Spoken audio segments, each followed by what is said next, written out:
Hazreti Muad radıyallahu anh Peygamber aytıptır, amalyň az bolsun, yekfike minel qalil. Amalyň az bolsa bolsun, ihlas bilen bolsa dipdir, sana kifayet eder. O zaman her bir işimizde şu yürekten düğmeklik gerek. Allah razı olsun. Hatta sana den urýarlar şu, bir den urýar. Sen gafin hak duran adamlar. Şimdi bu işin almakan, fikrini vurmakan birleşse Allah razı olsun.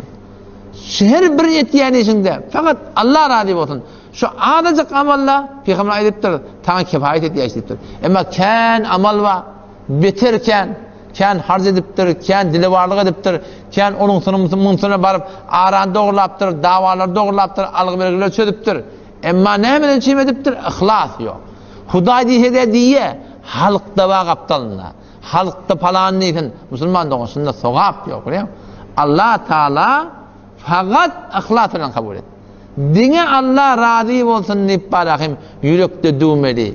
Eger insan alyp barýan sürgünne hatta din tertipde Allah razı bolsun diýip bilen saplamasaň, şuň ýerinden şuň poky çykýar.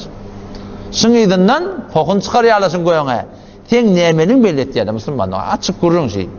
Em hasibellezine fi kulubihim maradun.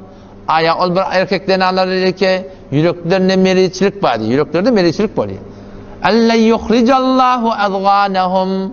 Aya şolar gümen etýärlermi ki Allah Teala olan yüreklerine kirleri, kuduretleri, meriçilikleri çıkarmar diyen gümenim var.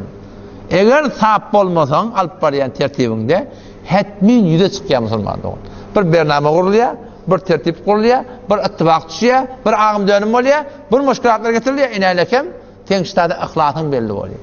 Otam şuň awwal ahir ýol näme? Diňe şuň ödüne ýabyşmaly.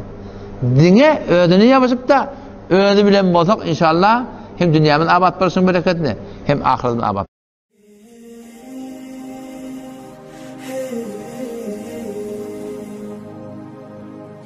Sallallahu aleyhi ve sellem